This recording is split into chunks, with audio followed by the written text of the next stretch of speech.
निरंजन की माया का शक्ति का प्रदर्शन यहाँ पर सद्गुरु ने समझाया इस वाणी के अंतर्गत। आप लोगों को देखना है, पहले इस वाणी को समझना है। अवधू कुदरत की गति न्यारी, रंग निवाज करे वह राजा भूपति करे भिखारी, याते लोग हरप ना लागे चंदन फूल न फूला, मत्स्य शिकारी रमे जंगल में सिंह समुद्र झूला। रैंड रूप भय मलयागिरी चौंतीस फूटी वासा, तीन लोक ब्रह्मांड खंड में आंधर देखा तमाशा। पंगा मेर सुमेर उलंघे त्रिभुवन मुक्ता डोले, गंगा ज्ञान विज्ञान प्रकाश अनहद बानी बोले। आकाश बांध पाताल पठवे से स्वर्ग पर राजे, कहाँ कबीर राम है राजा जो कछु कराए सो छाजे।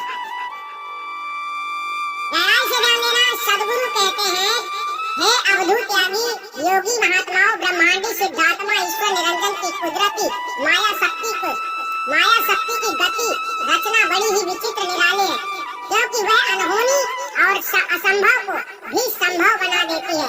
इसी से यह कहा भी है, ये रामायण में बताया गया है, सब सत्ता और सब सामर्थी रिद्धि सिद्धि सहित जो भरती, होनी अनहोनी सब करही सतगुण ऐश्वर्य चित्त में धरही।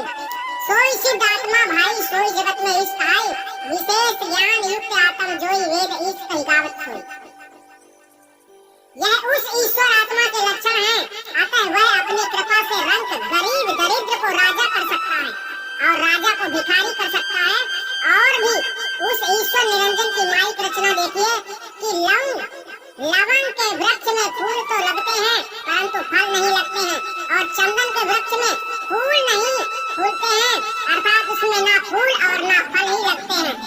और भी आश्चर्य देखिए कि मत्स्य माया संसार रूपी वन में विषयी पुरुषों का शिकार खेलती हुई घूमती है, और सिंह रूपी जीव संसार समुद्र में झूलता है। मच्छी का वन में घूमना और सिंह का समुद्र में झूलना कुदरती का कौतुक ही है। वह रेड़ा अर्थात एरंड वृक्ष के सुगंधित चंदन के वृक्ष में परिवर्तित कर देता है।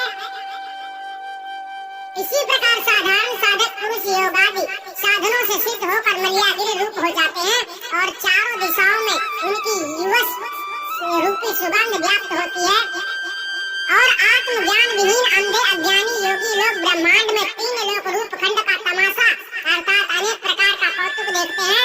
वहाँ पर भी निरंजन ईश्वरी माया का चमत्कार अनहद शब्दों को श्रवण करना और दिव्य ज्योतियों को देखना होता है। जो लोग ध्यान लगाकर अनहद शब्दों को सुनने का प्रयत्न कर रहे हैं, सद्गुरु कबीर साहब यहाँ पर उनके ही बारे में कह रहे हैं कि ऐसा नहीं करना चाहिए। जिन योगियों का मन योगाभ्यास द्वारा निश्चल हो जाता है, वे निश्चल मन वाले पंगु साधक योगी जन मेरुदंड रूपी सुमेर पर्वत पर चढ़ जाते हैं, अर्थात सुमेर स्थान पश्चिम दंड मेरुदंड को लांघ जाते हैं। उनकी गति सुषमना मार्ग से सहस्त्रार कमल तक हो जाती है, और उस सिद्ध पुरुष का चित्त मुक्त रूप से तीनों लोकों के रहस्य में विचरण करता है। गूंगा अर्थात जो बोल नहीं सकता है, अनुभव संपन्न साधक अपने विशेष ज्ञान और विज्ञान रूप ज्योति का प्रकाश करते रहते हैं। ब्रह्मांड के भीतर होने वाले अनाहत शब्दों को मौन रूप से व्यक्त करते रहते हैं, अर्थात अनाहत वाणी का भी परिचय करते रहते हैं। वह ब्रह्मांड प्रकृति मंडल में रमा हुआ सिद्धात्मा ईश्वर निरंजन राम चाहे तो आकाश को बांध कर पाताल में भेज दे और पाताल निवासी शेष को स्वर्ग में ले जाए। सद्गुरु कबीर साहब कहते हैं कि समस्त तीन लोग विश्व ब्रह्मांड प्रकृति मंडल का राजा काल भगवान निरंजन है। वह जो कुछ करता है वही उसको शोभा देता है, क्योंकि वह सर्वमायिक सर्व संपन्न है। आप लोग समझ गए होंगे। अधिक जानकारी के लिए आप लोगों को लगातार देखते रहना है सद्गुरु कबीर साहब का वीडियो, जिससे आप लोगों को कबीर साहब का ज्ञान भेद प्राप्त हो जाए। सतनाम साहिब बनो। सभी भक्तात्माओं को, सभी साधु संत समाज को निरंजन की माया का शक्ति का प्रदर्शन यहाँ पर सद्गुरु ने समझाया।